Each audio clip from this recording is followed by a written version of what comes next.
for 4 years, and we put the Christmas tree, the initiative of our friends from the Rostov regional movement, Synergy of Talents. It's quite a beautiful Christmas tree. And all of these Christmas decorations that you see are the result of the international competition, fireworks of Christmas tree decorations. I would like to tell you that more than 10,000 children took part in the competition this year. These are the children of the Russian compatriots living abroad from 67 countries over the world, and children from 64 Russian regions, including from the new Russian territories and regions. All these Christmas tree decorations are handicrafted by children, and they made them with love and warmth, with talent, and they reflect specific aspects of each region where they were created, and countries abroad where they were also created. So I thank all the children who took part in this international competition. I have so many questions. Where all this Christmas tree decorations disappear? All these decorations will be sent to the only museum of the Christmas tree decorations, Klinskaya Podvorye Museum, and it will be featured on the open exposition Firework and Christmas tree decorations. And also these decorations will be sent to hospitals as presents to our defenders. I would like to sincerely thank Synergy of Talents for this remarkable initiative and project, and we will continue to work with you. So we'll start with the schedule of Sergei Lavrov. Today he is in Morocco. He is taking part in the 6th Russia-Arab Cooperation Forum, and by tradition we will publish all the materials on the website of the ministry and its social media accounts. This is not the only event in the schedule of Sergei Lavrov. He will continue his tour in the region, and I'll provide you more details later. And on December 22nd, Sergei Lavrov will chair the general meeting of the Commission of the Russian Federation for UNESCO that will involve heads of the relevant Russian agencies, heads of Russian regions, mass media, businessmen, scholars, cultural figures, teachers, and sports. And by tradition, Minister will provide his assessments on the current state of cooperation between Russia and UNESCO, and participants will discuss plans to develop cooperation with the World Humanitarian Organization in the future, and they will make a decision following the meeting on December 26th in the building of the Central Executive Committee of the United Russia Party. Sergei Lavrov will chair the meeting of the Commission of International Cooperation and Support for Compatriots Living Abroad of the United Russia General Council, and participants will exchange views on the role of political parties in expanding BRICS cooperation in the context of the upcoming Russia's presidency in this association. And now going to the relevant issues of international agenda. Crisis in and around Ukraine. Ukrainian neo-Nazis failing in battle take their anger, failing in battle to which they were sent by the Western curators, instead of having negotiations and without having the opportunity to leave the battlefield. I recall this was the concept of Washington, London, and Brussels. It was formulated in different ways. Only on the battlefield you can determine the winner, but their situation in the battlefield is desperate, and therefore they take their anger out on the peaceful population. They attack residential houses, social infrastructure on the territories of Donbas, Prazovia, Kherson, Belgorod, Bryansk, and Kursk regions. Unfortunately, it results in casualties and destruction. On December 14th, Ukraine has attacked a massive attack on Donetsk, the most devastating since 2014. We have recorded direct hits in the high-rise apartment buildings, dome of the Transfiguration Cathedral, building of the Donetsk National Technical University. Hospital and school were damaged. 2 civilians died and 3, including a child, were wounded. And the same very day, Ukrainian neo-Nazis have shelled the Kherson region more than 100 times, and 11 settlements were targeted. A civilian died. Have any organization, human rights organizations, and any capital that is so concerned about the fate of children have commented, have made any statement about it?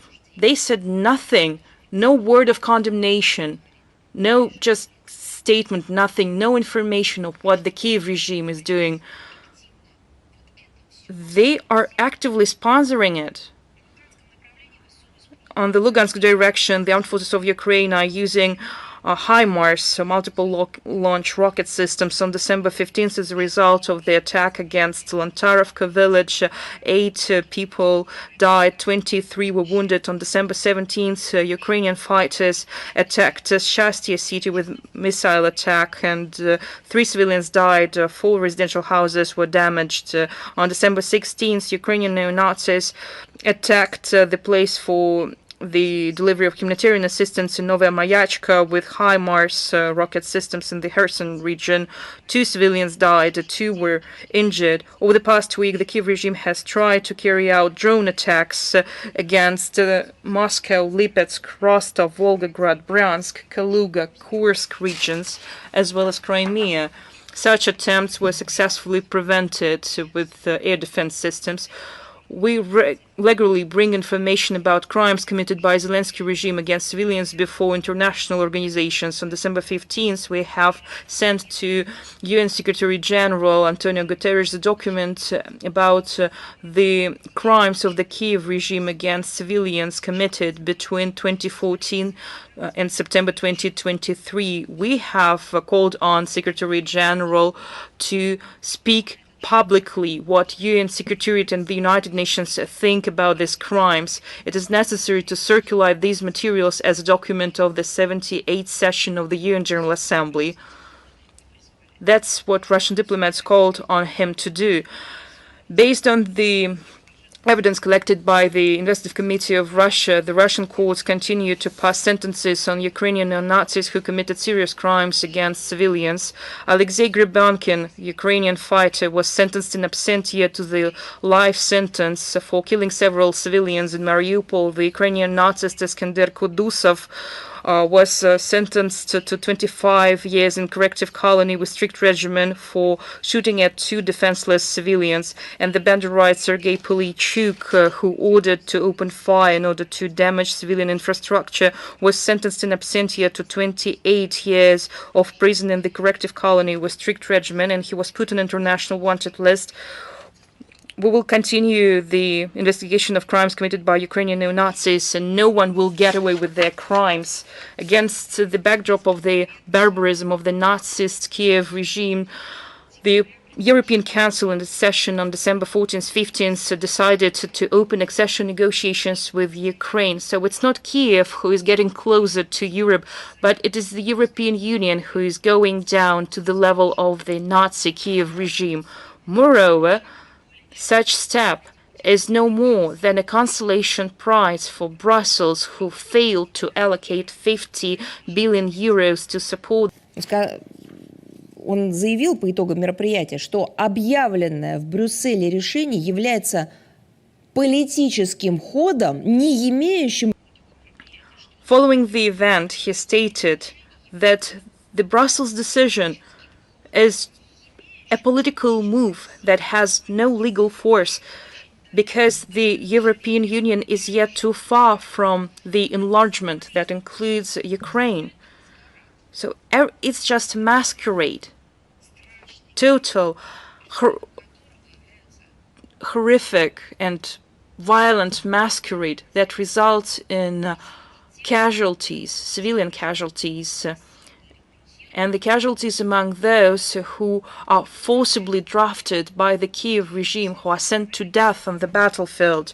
On December 18th, the Bloomberg News agency wrote that they found a letter written by the Pentagon Comptroller Michael McCord to the leaders of defense committees of the two chambers of the U.S. Congress. He wrote that on December 30th, the Defense Department is spending its last $1.07 billion US dollars, that the Defense Department is having the last amount of money, and this amount of money won't be provided to Zelensky's regime, but rather will be spent on replacing weapons taken from US stockpiles and sent to Ukraine. Just imagine what schemes they are making to help a young Ukrainian democracy.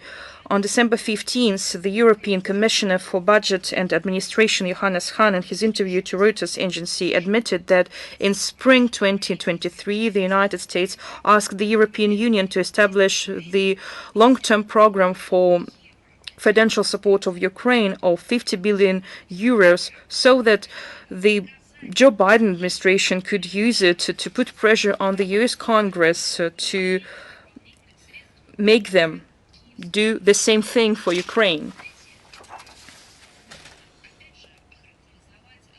We can qualify it with one phrase, that a robber is robbing a robber.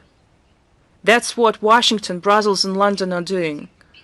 Washington is cynically trying to make the EU bear multi-billion costs to continue the Ukrainian crisis that they unleashed, and they're simply trying to make Europeans dig into their own pockets to support Zelensky's regime that is mired in corruption. Ukraine continues its forced and indiscriminate mobilization.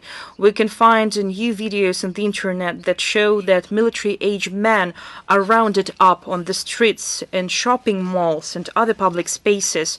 And it's not even enough for Kiev regime, because people are still on the streets. They have other people to kill. Recently, the deputy head of the Verkhovna Rada Committee, Mariana Bezuglia, informed about the forthcoming amendments to the law on mobilization. So what are these amendments about? In particular, they want to increase opportunities to draft even more people.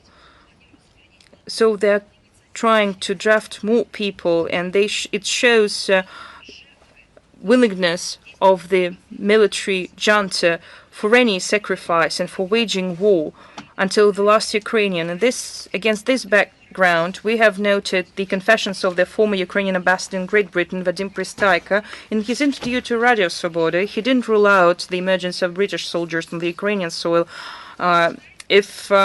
in the case of the worst-case scenario for Kiev. According to the diplomat, when Zelensky's regime runs out of soldiers and weapons, London will have to send expeditionary force to Ukraine. But the British military has firmly settled in Ukraine a long time ago. It's an open secret. And they take part in the training of Ukrainian soldiers, in the planning of military operations of Ukrainian diversionists against the Black Sea Fleet of Russia and objects in Crimea. And we found some of them among the guardsmen of Zelensky. And we even found them in the trenches. And it all shows who really stood at the origins of the Ukrainian crisis and who instigates its escalation, who hinders its peace process, who is distributing money that are allocated for the murder of Ukrainian citizens. Ukraine continues its fierce fight against historic legacy, and quite often they use the most blasphemous methods. Several days ago, we learned that Kiev authorities have demolished the monument to the crew of the Soviet armored train Tarashanis, who was erected at the place where crew members were buried during the Civil War. I have said that everything that is unfolding in Ukraine during Zelensky's presidency is a copy of everything what the Third Reich fascists and Nazis were doing when they occupied Ukraine in the middle of the 20th century in 1940s. Is just another example. That's what Hitlerites did when they occupied Kiev between 1941 and 1943. They have demolished the same very monument where actually this monument was restored after the war. And the same can be said about the monument to Nikolai Shores in Kiev. Failing their counteroffensive, Kiev neo-Nazis continue to take it out on heroes who were fallen a century ago. I've just said that such inhumane and anti-Christian policy of Zelensky's regime is being resisted by the local population. Recently, mass media reported that in Lviv region, indifferent citizens didn't allow authorities to demolish the monument to the Soviet soldiers. Several days ago, we marked the 80th anniversary of the first trial on the Soviet territory. It was a trial of Nazis and their accomplices. It took place between December 15th and 19th, 1943 in the liberated Kharkiv, and Nazis and their accomplices were tried for violent crimes against civilians, and during their occupation, Hitlerite monsters killed more than 26,000 Soviet citizens, and we're convinced that the current Kiev criminals who act with the same methods that were used by their fascist idols will get what they deserve. On December 19th, the plenary of the 78th session of the UN General Assembly adopted the traditional Russian resolution combating glorification of Nazism, neo-Nazism, and other practices that contribute to fueling contemporary forms of racism, racial discrimination, xenophobia, and related intolerance. This is a crucial international document. 118 UN member states voted for it, 49 member states voted against, and 14 states have abstained from the vote, and this document was co-sponsored by 38 countries from all parts of the world. Earlier in November, this document was approved by the Third Committee of the UN General Assembly. This resolution, as you know, condemns all actions aimed at the revision of outcomes of the Second World War and forgetting its lessons, including attempts to cast doubt on the verdicts of the Nuremberg trials and to equalize the rights of victims and executioners and to desecrate the memory of those fallen in the fight against Nazism. The document rejects glorification in any form of Nazism, neo-Nazism, and former members of Waffen-SS organization. It condemns the construction of monuments and memorials, holding of public demonstrations to glorify the Nazi past, Nazism, neo-Nazism, as well as announcement and attempts to announce members of these organizations and those who fought against the anti-Hitler coalition, who worked with Nazis and who committed war crimes and crimes against humanities as national heroes and participants of national and liberation movements. At the same time, it expresses deep concern over the frequent attempts and cases to desecrate and to destroy memorials erected in the honor of those who fought against Nazism during the Second World War, and it condemns certain practices that ban symbols associated with the victory over Nazism. Who voted against? These are the so-called Axis powers who every day demolish monuments to the heroes of the Second World War and the Great Patriotic War, as it's called in Russia. And now they even applaud Nazis that were involved in killing of people during the World War II. For the second year in a row, countries of the collective West are voting against the document.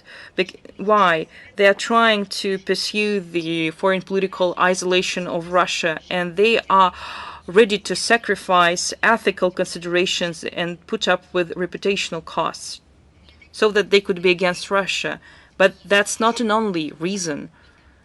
There is another one.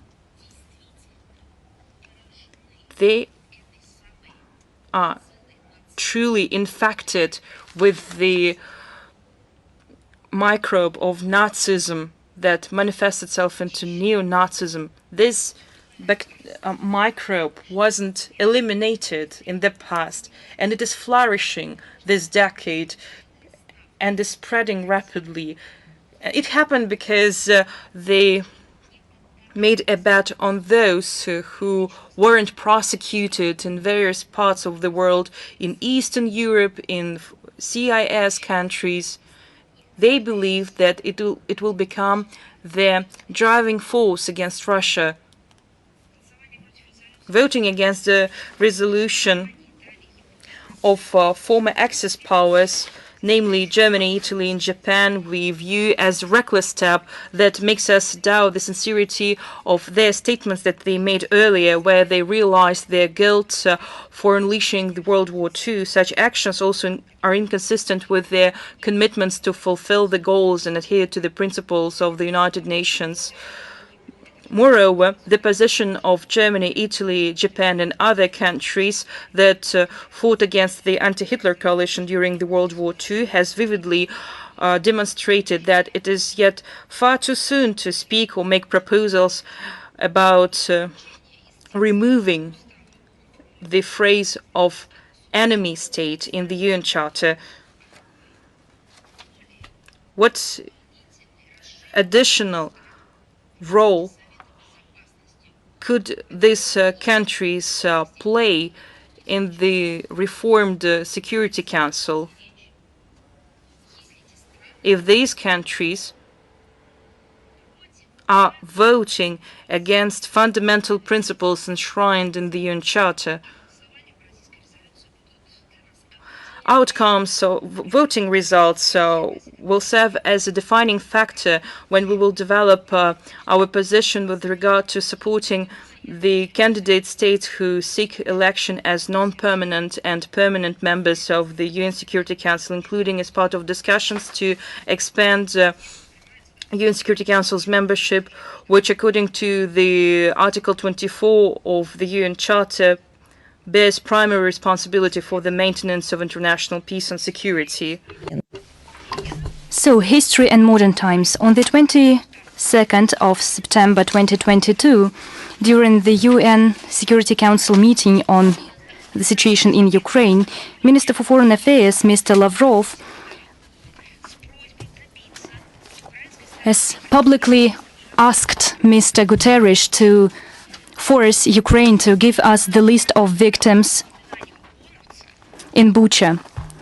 But despite our numerous attempts to remind the UN members about this, the official representative, Mr. Dujarric, said that he doesn't have any information on why Ukraine haven't transferred to us this list. He doesn't know either what obstacles impede to Ukraine. The journalists asked us about this, and we had to transfer them to different international organizations. But we asked the Secretary General of the UN during the open meetings and during the bilateral meetings and contacts between our foreign minister and the UN Secretary General. And another similar question was asked in December, but we got no response. They promised us to comment on this in the nearest future, but for 1.5 years, the situation hasn't changed. We are surprised why the public request addressed to the UN Secretary General is regarded as a favor to ask. We have no illusions regarding the willingness of the Kiev regime to reveal its own bloody stage. We want the Secretary General of the UN to answer this question. and to transfer our requests to Kiev regime and to tell us that we should wait for the Kiev regime to answer us is the attempt to bypass its obligations. We already gave the evaluations of the Summit of the European Union, which was held on the 14th, 15th of December in Brussels. This failed policy of the outgoing leaders of the European Union plunged them into the total dependence on the USA. The American military and industrial complex, financing, banking systems, and other fields just make huge profits on the militarism of the European Union. The interest and the opportunities of the EU member states do have more and more contradictions regarding the issue of financial support to Zelensky. He perceives the continuation of this conflict with Russia as the last opportunity to retain its powers. The European Union is weakening. It is losing its possibility to maintain independent foreign policy. It is losing its political and economic weight in the world. By its own actions, it is diminishing the security in Europe. And the arsenals of the European Union members are being exhausted, and national military armed forces are left without weapons and munitions. And the black market of arms is being fulfilled with smuggled goods from Ukraine that later appear in different regions of the world, including the Middle East. And then the representatives of the European Union regret the situation in the Middle East. An absurd logic. We explained this on manifold occasions. We explained the internal risks for the security of the European Union, and we explained the risks for the civil aviation, because criminals and extremists are getting more and more chances to have air defense systems. We are surprised that the European Union is planning to support financially Kiev's regime. However, neither overcharged economy of the European Union nor Kiev's regime are capable to achieve results announced in high chambers in Brussels and Kiev. The European Union, which acts as a purse for the USA and NATO, is prolongating the process of hostilities in Ukraine for as much as needed till the last Ukrainian, and I highly doubt that the population of the European Union is ready to put up with this inhumane attitude. On the 12th of December, the Office for Democratic Institutions and Human Rights of the OSCE has circulated the fourth report since the year 2022 on alleged violations of international humanitarian law and human rights in Ukraine. What do you think this report is about? This is a made-to-order product for another wave of a propaganda campaign against our country. Multiple loud accusations against us have no proofs except for some testimonies from anonymous witnesses, which resembles perjury. The main sources of this biased pseudo-analysis made by the office are the testimonies received from the Kiev regime, pro-Western NGOs, and media. And Russian sources are being quoted on a selective basis, and all the official materials that we sent to the office were not taken into consideration. This is a shame for the OSCE. This organization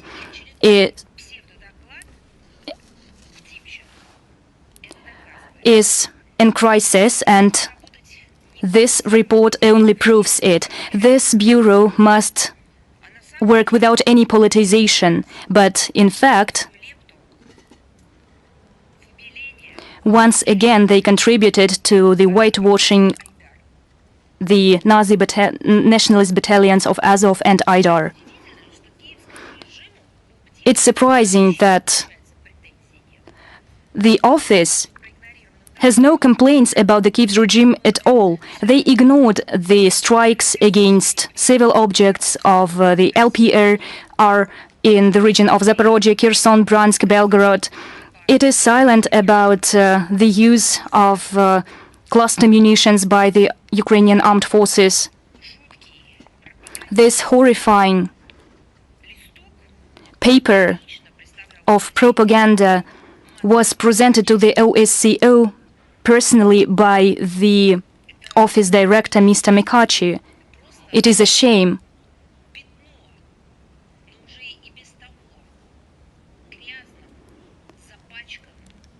It is a spot on this office which is already dirty. But we should remind probably the director that extension of his mandate till September 2024 was driven only by technical reasons in order to choose a more worthy candidate. And all that has been done under his leadership proves this. It is a means to destroy the European Union. As for Moldova, we are following closely the developments. The decision made by the European Council on the 15th December about the preliminary negotiations became the reason to be cheerful for Chisinau, but it resembles the feast at a time of plague. And we hear declarations about the return of Moldova in the European space. It was separated, it was cut off from because of the so-called empire. So where was Moldova? Part of what continent? And I have another question to all the ideologists who declare this under command of Sandu. When the Great Britain left the European Union, it meant that this is the end of freedom or of independence.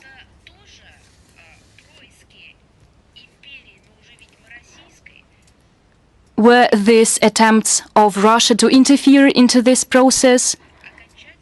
So I think that Chisinau is absolutely confused in its willingness to serve the European patrons, mentors for the advanced payments.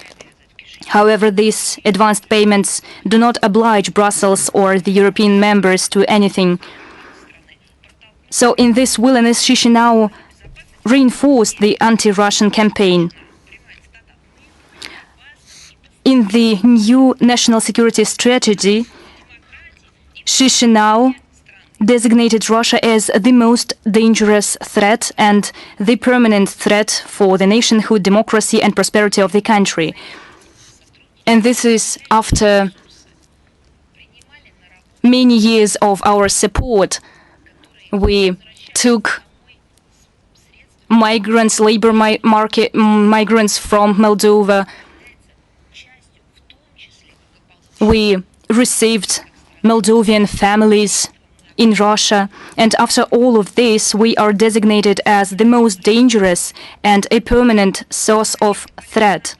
In this context, it would be useful to remind that this very empire, meaning the Russian Empire and then the USSR, contributed to the preservance of the national identity, social, economic, cultural, humanitarian development of Moldova. When Moldova was part of the USSR, it overcame the post-war devastation. It built up economic potential and ameliorated its demographic situation in a very short period of time. Since 1940, between 1940 and 1990, its population increased from 2.3 46 to 4.36 million people, meaning by 77%. These numbers speak for themselves. And the period without Russia resulted in dismantling its industry, degradation of agriculture, and impoverishment of population and the depopulation in Moldova, which is a serious threat for the state democracy and its prosperity. And this is the fault of those who are cutting off Moldova from mutually beneficial relationships, be it Russia or any other country of the world. This is why the decision about the preliminary negotiations with the EU were provoked much more restraint from the broad public of Moldova than from the authorities of the republic. Several years ago, the European Union was perceived as a symbol of freedom, security, and well-being. But today, it's a platform to escalate the situation.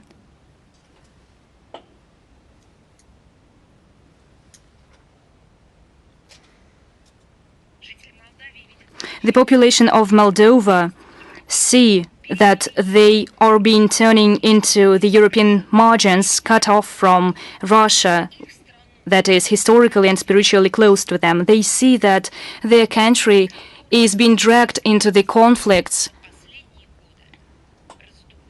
that were escalated by Washington and the Great Britain in order to put an end to well-being and prosperity of the European continent. Our country never posed any threat to our friendly people of Moldova. We are still interested in developing and deepening our multidimensional bilateral ties, and we are sure that the population of Moldova shares this intention. And another package of anti-Russian sanctions. On the 19th December, we published the declaration of the Russian Foreign Ministry in response to the 12th package of sanctions against Russia. We have a lot of questions, so I would like to go into details. On the 18th of December, the European Union ignored once again a clear and unambiguous position of the international community, which stands against unilateral coercive measures, and approved another package of illegitimate anti-Russian sanctions. They spoke a lot about this package, and here it is approved. So probably they flatter themselves with the illusion that the European Union is capable of winning in this sanction confrontation. But all the attempts to damage our economy are futile, and this is a dead-end job for the European Union itself.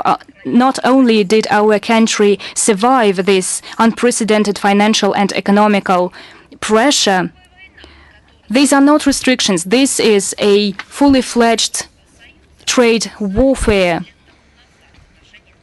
started some years ago by the West against our country.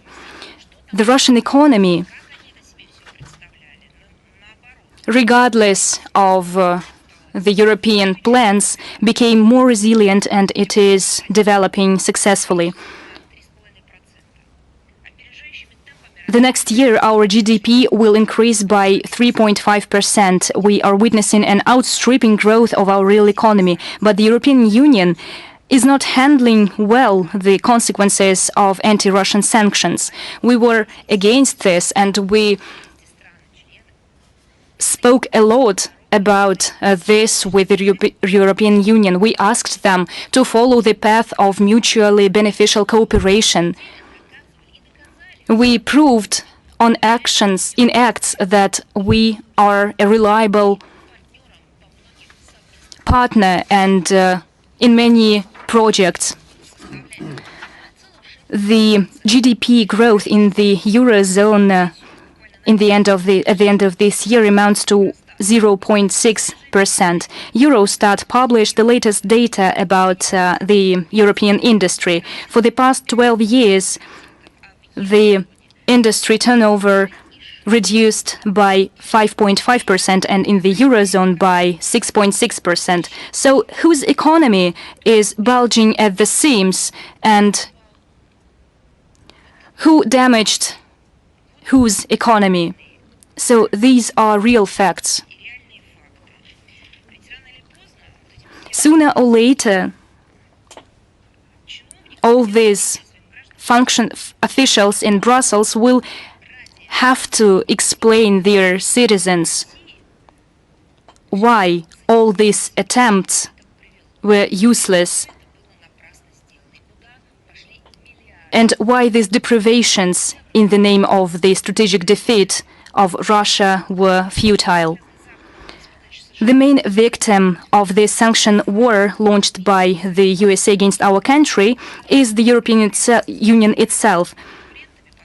Washington is just getting rid of its European opponents, forcing them to buy at fabulous prices American energy, weapons, and depriving them coherently from their industrial and technological base. This is a consequence of the absence of political will and a puppet behavior of the majority of European elites. But this is this choice. No one delegated it to them or their citizens. During the last European Council session, they agreed a new package of anti-Russian restrictions, which proves that the right of choice doesn't exist anymore for sovereign European states. Today, for the European Union majority to take this decision to impose sanctions against Russia, those who do not agree or hesitate can be got rid of. The restructuring in the European Union has already begun as the obligatory economic convergence of the European Union with other countries. So now the European Union is devolving to the level of economical development, and the anti-Russian restrictions against are just helping this process. And the sanctions packages the European Union, no matter how many of them they adopt or develop, will not deny the fact that Russia will reach the goals of special military operation. The sooner that the European Union will accept this as a fait accompli, the better it will be for them. And also about sanctions, a crazy thing that was thought up in Brussels is a sanction against Russian society Znanie. I think it's symbolical. Just listen to it. The European Union has adopted sanctions against knowledge, or znanie.